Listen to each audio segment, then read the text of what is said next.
Video surface করেছে, social মিডিয়ায় ঘুরে বেড়াচ্ছে বিভিন্ন জায়গায়। বলা হচ্ছে এই ভিডিওটা অত্যন্ত গুরুত্বপূর্ণ। একবার ভিডিওটা প্রথমে দেখাই আপনাদের, তারপর ভিডিওটা সম্পর্কে কি কি বলা হচ্ছে সেগুলো না হয় আপনাদের বলছি। দেখতে পাচ্ছেন দড়ি বেয়ে একজন একটা বিল্ডিং এর ছাদে উঠে পড়ছে।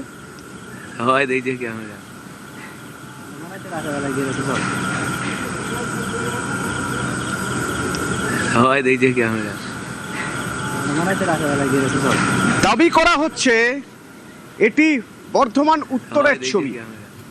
দাবি করা হচ্ছে এই বিল্ডিংটা হলো বর্ধমান বিশ্ববিদ্যালয়ের বিল্ডিং। বর্ধমান বিশ্ববিদ্যালয়ে এখন সেখানে স্ট্রং রুম, সেখানে 5টি বিধানসভার ইভিএম রাখা আছে। বিজেপির দাবি এই স্ট্রং রুম যে বিল্ডিংয়ে, সেই বিল্ডিংয়ে দড়ি বেয়ে একজন উঠে গেলেন ছাদে। শরদিন্দু আছে সরাসরি আমার সঙ্গে। শরদিন্দু, তাদের এই দাবির সপক্ষে কোনো যুক্তি দেখাচ্ছে বিজেপি? মানে কিভাবে বোঝা যাবে এটা বর্ধমান বিশ্ববিদ্যালয়ের ছবি বা বর্ধমান বিশ্ববিদ্যালয়ের বিল্ডিং, বা কবেকার ছবি, কখনকার ছবি, তারা কিভাবে পেলেন? বর্ধমান বিশ্ববিদ্যালয়ের ইউআইটি, বর্ধমান বিশ্ববিদ্যালয়ের ইউআইটি ইউনিভার্সিটি ইনস্টিটিউট অফ টেকনোলজি, এই বিল্ডিংয়েই রয়েছে ইভিএম স্ট্রং রুম। বর্ধমান উত্তর, বর্ধমান দক্ষিণ, আউশগ্রাম, ভাতার, গলসি, এই বিধানসভাগুলি স্ট্রং রুম রয়েছে। এখানে রয়েছে কেন্দ্রীয় বাহিনীর নিরাপত্তা, রয়েছে রাজ্য পুলিশের নিরাপত্তা, এবং তার মধ্যেই কিভাবে রাতে এক ব্যক্তি দড়ি বেয়ে ছাদে উঠে যাচ্ছেন, সেই ছাদে আবছা বোঝা যাচ্ছে কেউ হয়তো উপস্থিত রয়েছেন। এই যে বিষয়টি, সেই বিষয়টিকে তুলে ধরেছেন বর্ধমান উত্তরের বিজেপি প্রার্থী সঞ্জয় দাস। তিনি দাবি করছেন যে কে এই ব্যক্তি, কেনই বা তিনি দড়ি বেয়ে ছাদে উঠছেন, ছাদে কে বা কারা রয়েছেন, কি উদ্দেশ্য তাদের। শুধু তাই নয়, ভেতর থেকে দুমদাম ভাঙচুরের শব্দ আসছে। কি ভাঙা হচ্ছে সেই প্রশ্ন কিন্তু তিনি তুলেছেন। আর স্বাভাবিকভাবেই এই বিষয়টিকে নিয়েই কিন্তু শোরগোল তৈরি হয়েছে। এটা যেখানে প্রমাণিত যে এই যে ছবিটা দেখানো হচ্ছে, এই যে ফুটেজ দেখানো হচ্ছে, এটা বর্ধমান বিশ্ববিদ্যালয়েরই কোনো বিল্ডিং।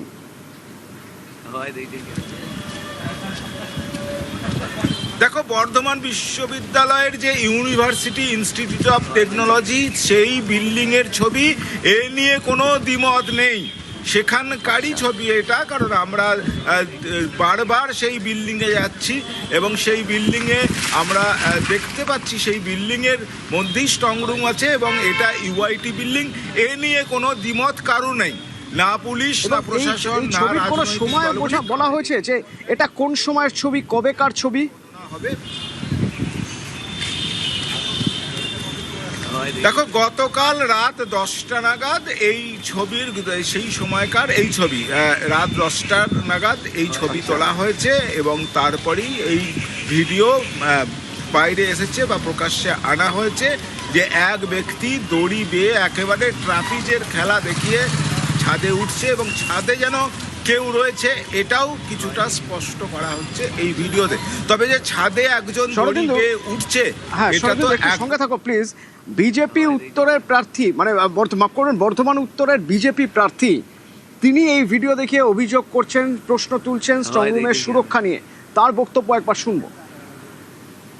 এত বড় বিল্ডিং এর উপর থেকে 4-5 জন দেখছি টপকাচ্ছে, বিল্ডিং এ বিকট শব্দ আসছে, জোরে জোরে শব্দ আসছে। এখানে আমার মূলত সন্দেহজনক মনে হচ্ছে যে উত্তর বিধানসভার যে ইভিএম গুলো রাখা আছে তার পাশে কোনো কন্ট্রাকশন ভেঙে যে ইভিএম ঢোকাচ্ছে না কিনা তার কোনো গ্যারান্টি নেই, কারণ প্রশাসনকে আর বিশ্বাস করা যাচ্ছে না। নির্বাচন কমিশনের কাছে অনুরোধ, আপনারা বিষয়টা একটু নজর দিয়ে দেখুন, নইলে এখানে যে কটি বিধানসভার ইভিএম আছে সেগুলো আর ভালোভাবে গণনা হবে বলে আমার মনে হচ্ছে না। শরদিন্দু, এই ভোট পর্বে সচরাচর এরকম ঘটনা ঘটেনি যে দুটো রাজনৈতিক দলই একই দাবি করছে বা একই লাইনে কথা বলছে। অন্তত স্ট্রং রুমের সুরক্ষা নিয়ে বলা যেতে পারে দুটো রাজনৈতিক দলই একই কথা বলছে। বিজেপি যেমন স্ট্রং রুমের সুরক্ষা নিয়ে প্রশ্ন তুলছে, তৃণমূলত স্ট্রং রুমের সুরক্ষা নিয়ে প্রশ্ন তুলছে। তাদের কি অভিযোগ?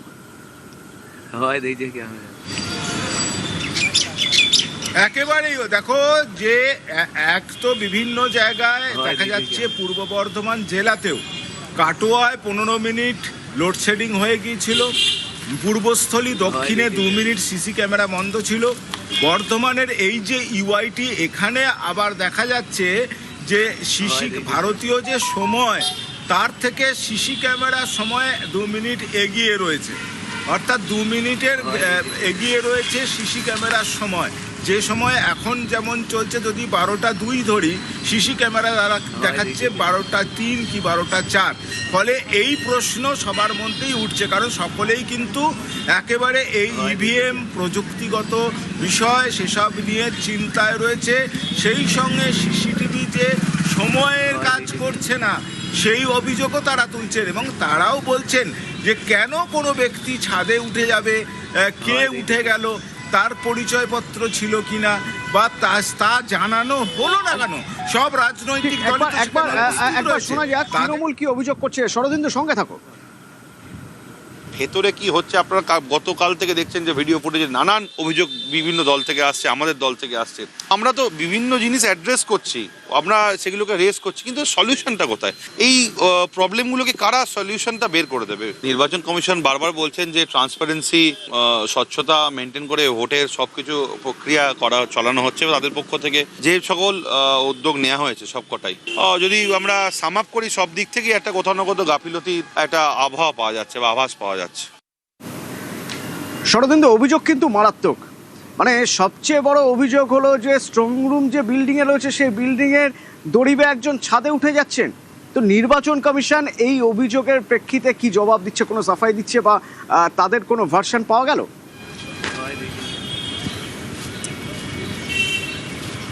দেখো, এখনো পর্যন্ত কোনো বক্তব্য না জেলা পুলিশ না জেলা প্রশাসন কেউ জানায়নি। শুধু তাই নয়, এত বড় একটা নির্বাচন হচ্ছে, অথচ জেলা পুলিশ এখনো জানাতে পারলো না কত কোম্পানি বাহিনী রয়েছে, কোন স্ট্রং রুমে কিভাবে তারা নিরাপত্তার ব্যবস্থা করেছে, সেখানে কতজন কেন্দ্রীয় বাহিনীর জওয়ান রয়েছে, কতজন সশস্ত্র পুলিশ রয়েছে। এসব ব্যাপারে কোনো তথ্য সংবাদ মাধ্যমকে সরবরাহ করেনি বা জানায়নি, জনগণকে জানায়নি পুলিশ, জেলা নির্বাচন দপ্তর। তারাও কিন্তু ওই যে ছাদে উঠে যাচ্ছে একজন, এ নিয়ে কিছু বলেন নির্বাচন কমিশন এই ফুটেজ দেখে?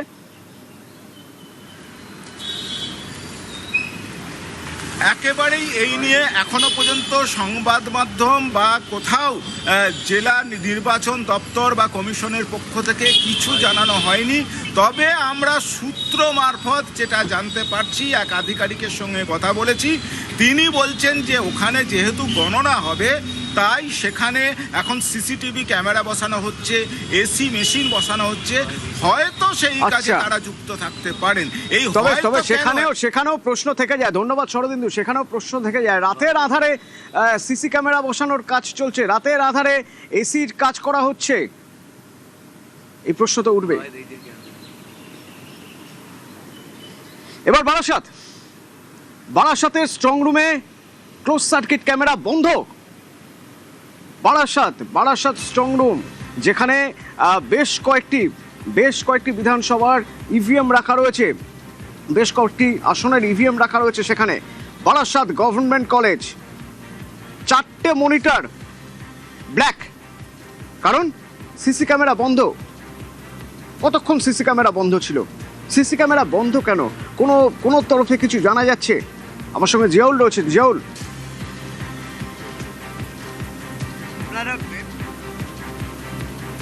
অর্থাৎ এখানে 4টি বিধানসভার কিন্তু ইভিএম অর্থাৎ ইভিএম এর স্ট্রং রুম রয়েছে। একদিকে হচ্ছেন বারাসাত, অশোকনগর, হাবড়া এবং দেগঙ্গা। কিন্তু দেখা যাচ্ছে 8টা 5 থেকে 8টা 22 পর্যন্ত দীর্ঘ সময় ধরে এখানে যে সিসিটিভি ক্যামেরা রয়েছে, সেই ক্যামেরায় যারা নজরদারি, অর্থাৎ বিভিন্ন রাজনৈতিক দলের যে মনিটরিং বা নজরদারি, সেই দেখা যাচ্ছে সেখানে প্রায় এই 17 থেকে 18 মিনিট ধরে সেই পুরোপুরি ব্লক অর্থাৎ বন্ধ করা রয়েছে।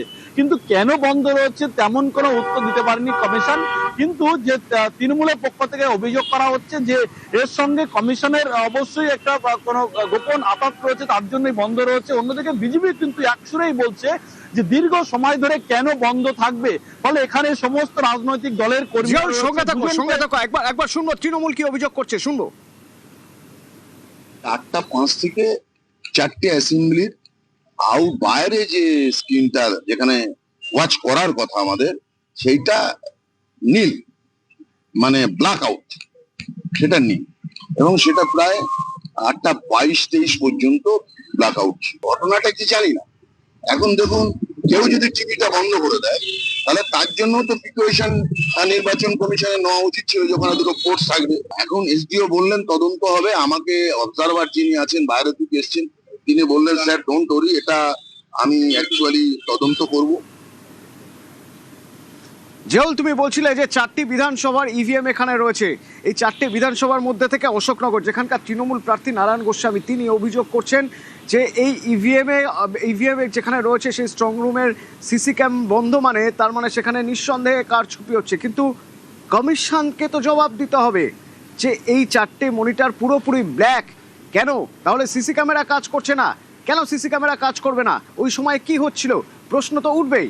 জিয়াউল, একদম দেখো, তৃণমূলের অর্থাৎ অশোকনগরের প্রার্থী নারায়ণ গোস্বামীর স্পষ্ট দাবি যে 8:05 থেকে 8:22 এই দীর্ঘ সময় কিন্তু বন্ধ ছিল। কিন্তু নির্বাচন কমিশন বা কমিশনের আধিকারিক অর্থাৎ এআরও অভিজিৎ দাস তার স্পষ্ট দাবি যে সেই সময় নাকি এই সিসি ক্যামেরা চালু ছিল, কিন্তু যে মনিটর সেই মনিটর বন্ধ ছিল। এবং এটাও তিনি বললেন যে মনিটর বন্ধ ছিল, সেই মনিটর বাইরে থেকে বন্ধ করা হয়েছে। ফলে এখানেই প্রশ্ন উঠছে যে মনিটর সবটা ইন্টারনাল, ভিতর থেকে মনিটরিং করা হচ্ছে, তাহলে সেখান থেকে সেই মনিটর কিভাবে বাইরে থেকে বন্ধ করে দিচ্ছে, কে বন্ধ করছে? ইতিমধ্যেই সবটাই তদন্ত করে দেখা হবে, এমনটাও কিন্তু কি বলছে কমিশন? আমরা খবর পাওয়ার সাথে সাথে 8:07 খবরটা আমাদের কাছে এসছে। 8:20-তে এসডিও স্যার নিয়ে চলে এসছেন। তারপরে যেটা দেখা গেল যে বাইরের টিভিটাকে পাওয়ার অন করার সাথে সাথেই পাওয়ার বাটনটা বন্ধ ছিল, পাওয়ার বাটনটা স্টার্ট প্রেস করার সাথে সাথে সবকিছু চালু হয়ে গেছে। আমরা এখন ওনাদের যে যা দাবি আছে, আমরা 7:50 থেকে 7:50 থেকে আমরা 8:30 পর্যন্ত পুরো ফিট করবো। পুরো ওদেরকে আমরা আমাদের যে ডেটা রিট্রিভ করা হচ্ছে পুরো ডেটাটাই আমরা ওদেরকে দিয়ে দেবো। পাশাপাশি ওরা একটা প্রশ্ন তুলছে, এই যে টিভি বন্ধ করা হবে, এই ইনফরমেশন তো দেওয়া ছিল না। টিভি না, আমরা টিভিটা এখান থেকে বাইরে থেকে বন্ধ করা হয়েছে, আমাদের এটা না। কারা করলো সেটা ইনভেস্টিগেশন চলছে, আমরা দেখছি।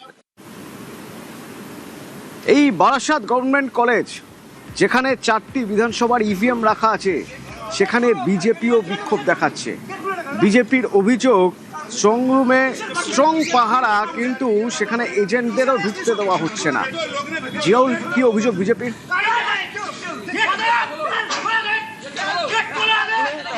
খবর সামনে আসছে এবং তৃণমূলের অশোকনগরের প্রার্থী নারায়ণ গোস্বামীর স্পষ্ট দাবি যে এই স্ট্রং রুম সেখানে বন্ধ রয়েছে। ফলে তিনি কিন্তু এ নিয়ে ক্ষোভ প্রকাশ করেন। অন্যদিকে বিজেপির পক্ষ থেকেও দাবি করা হচ্ছে যে স্ট্রং রুম যারা দায়িত্বে ছিলেন, অর্থাৎ যারা কমিশন, তাদেরকে অবশ্যই জবাবদিহি করতে হবে। এবং তারা এটাও বলেন যে অন্যান্য এজেন্টদেরকে ঢুকতে দেওয়া হলেও শুধুমাত্র বিজেপির এজেন্টদেরকে ঢুকতে দেওয়া হচ্ছে না। ফলে স্ট্রং রুমের যে মনিটরিং অর্থাৎ যেখানে মনিটরিং করা হচ্ছে, সেখানে কিন্তু বিজেপির কর্মীদেরকে বা বিজেপির যারা দায়িত্বে আছেন তাদেরকে ঢুকতে দেওয়া হচ্ছে না। ফলে তা নিয়েও তারা ক্ষোভ প্রকাশ করেন, বিক্ষোভ দেখান। তাদের একটাই দাবি, অন্যান্য রাজনৈতিক দলে এক একটা বিধানসভা 2 জন করে কিন্তু এখানে কর্মী থাকার কথা, তারা শুধুমাত্র নজরদারি করবে। কিন্তু সব দলে থাকলেও শুধুমাত্র বিজেপির পক্ষ থেকে কাউকে দেওয়া হচ্ছে না। ফলে তা নিয়েও তারা কিন্তু একেবারে গেট ধরে সেখানে বিক্ষোভ দেওয়ার একটাই দাবি যে অন্য রাজনৈতিক দলে ঢোকানো হলেও কেন তাদের ঢোকানো হচ্ছে না, এ নিয়েও কিন্তু তারা ক্ষোভ প্রকাশ করেন। ধন্যবাদ। আমাদের ভেতরে 4 জন করে থাকার নিয়ম আছে, 2 জন করে। আমাদের যারা ভেতরে থাকার কথা, কার্ড থাকা সত্ত্বেও তাদেরকে পুলিশ ভেতরে ঢুকতে বাধা দিচ্ছে। আপনার দরজা ধাক্কা ছিল? আমার দরজা ধাক্কা ছিল, তারপরে তারপর খুলেছে, ভেতরে ঢুকেছে। ভোট গণনার দিন ঠিক কি কি করতে হবে, কোন জায়গায় নজর দিতে হবে, আর নেতৃত্বকে কখন খবর দিতে হবে, তার ক্লাস 2 দিন ধরে ক্লাস নেবে বিজেপি তাদের কর্মীদের, সে খবর আমরা আপনাদের প্রথমেই জানিয়েছিলাম। যাই সেই ক্লাস আজ এবং কাল, এই 2 দিন যে ক্লাস হচ্ছে, কেমন হচ্ছে এই ক্লাস, মেচেদায় এই ক্লাসে কারা রয়েছেন, কে ক্লাস নিচ্ছেন? ক্লাস নিচ্ছেন দিলীপ ঘোষ। কেমন হচ্ছে ক্লাস, কোথা থেকে কারা এসেছেন, প্রার্থীরা, এজেন্টরা, জানবো। সুজিত রয়েছেন আমার সঙ্গে মেচেদা থেকে। সুজিত, অবিভক্ত মেদিনীপুর ধরা হচ্ছে, ঝাড়গ্রাম, পশ্চিম মেদিনীপুর, পূর্ব মেদিনীপুর এবং 3টে এই জেলায় কিন্তু মোট আসন সংখ্যা 35টি। সেই 35টি আসনের বিজেপি প্রার্থীরা, তাদের প্রতিনিধিরা যারা কাউন্টিংয়ে থাকবেন, তাদের নিয়ে এই বৈঠক মেচেদায়, এই সেন্ট্রাল প্লেস, এখানেই মেচেদায় এই বৈঠক। এবং বৈঠককে যথেষ্টই গুরুত্ব দেওয়া হয়েছে। সেখানে কিন্তু আলোচনার মধ্যে যেটা ভেতরে বলা হচ্ছিল তদনু, সরাসরি বলা হচ্ছে যে কাউন্টিং সেন্টার ছাড়া যাবে না। গতবার ভুল হয়েছিল ট্রেনিং না করিয়ে, কিংবা অনেকের যে খবর পেয়েছেন তারা যে গণনা শেষের আগেও বেরিয়ে গেছেন কেউ কেউ, সেগুলো করা যাবে না, কিন্তু করতে হবে সেসব নিয়ে এই বৈঠক। সেই বৈঠকে কিন্তু রাজ্য নেতৃত্ব এবং কেন্দ্রীয় নেতৃত্ব সবাই ছিলেন এবং কাউন্টিং এজেন্টদেরকে যেমন নির্দেশ দিয়েছেন তেমন তাদের কাছ থেকেও তাদের কিছু কথাও নেওয়া হয়েছে। অভিজ্ঞ যারা তাদেরকে দিয়েও বলানো হয়েছে কিভাবে কাউন্টিং সেন্টারে থাকতে হবে, ভূমিকাটা কি হয় কাউন্টিং এজেন্টদের, সেটাও বুঝিয়ে বলে দেওয়া হয়েছে। আচ্ছা, ধন্যবাদ। গতবারে যেগুলো আমরা করিনি, কাউন্টিং এজেন্টকে প্রশিক্ষণ দেওয়া, পোলিং এজেন্টকে দেওয়া আর ওদের প্রশিক্ষণ দেওয়া, সেটা চলছে সব জায়গায় ব্যাপকভাবে, যাতে কোথাও কোনো ভুলচুক না হয়। মানুষের আশীর্বাদ যেন ঠিক জায়গায় পড়ে এবং সেই আশীর্বাদ নিয়ে বিজেপি সরকার করে যেন তাদের মনের ইচ্ছা পূর্ণ করতে পারি, তার প্রস্তুতি চলছে। আজ কাউন্টিং এজেন্টদের বৈঠকে মমতা বন্দ্যোপাধ্যায় রণকৌশল কি হবে, কিভাবে কাজ করতে হবে সে সম্পর্কে গুরুত্বপূর্ণ নির্দেশ দেবেন তিনি। মমতা বন্দ্যোপাধ্যায় গণনার এই রণকৌশল নিয়ে বৈঠক করবেন, তার সঙ্গে অভিষেক বন্দ্যোপাধ্যায়ও থাকবেন। এর আগে গতকাল দেখেছি আমরা কালীঘাটে মমতা অভিষেক বৈঠক করেন, রাজ্যের সবকটি স্ট্রং রুম নিয়ে মমতাকে রিপোর্ট দেওয়া হয় এবং গণনার দিনে দলের রণকৌশল নিয়েও কথা হয়। এরপরেই আজ তৃণমূলের তরফে জানিয়ে দেওয়া হয় আজ বিকেলে কাউন্টিং এজেন্টদের বৈঠকে অভিষেক বন্দ্যোপাধ্যায়ের সঙ্গে মমতা বন্দ্যোপাধ্যায়ও থাকবেন। আমাদের কর্মীদের এবং মানুষকে সাথে থাকতে, যাতে কাউন্টিংয়ে সবাই সমানভাবে আজ থেকে পাহারা দেয়। যেখানে স্টোর করা হয়েছে সেখান থেকে যখন কাউন্টিং হলে নিয়ে যাবে তখন কিন্তু মেশিন বদলে দেওয়ার সম্ভাবনা ওরা প্ল্যান করেছে। সুতরাং নজর রাখতে হবে যাতে কোনো রকম নেগলিজেন্স না হয়। লাস্ট অবধি আমি যতক্ষণ প্রেস কনফারেন্স করে না বলবো ততক্ষণ কেউ কাউন্টিং টেবিল ছাড়বেন না। এবং মনে রাখবেন যে টেবিলে যেটা কাউন্ট হয় তারপরে ওরা কম্পিউটারে আপলোড করার সময় সেটাকে চেঞ্জ করে দেয়, মানে আমাদেরটা দিয়ে দেয় বিজেপিকে, বিজেপিটা দিয়ে দেয় আমাদের।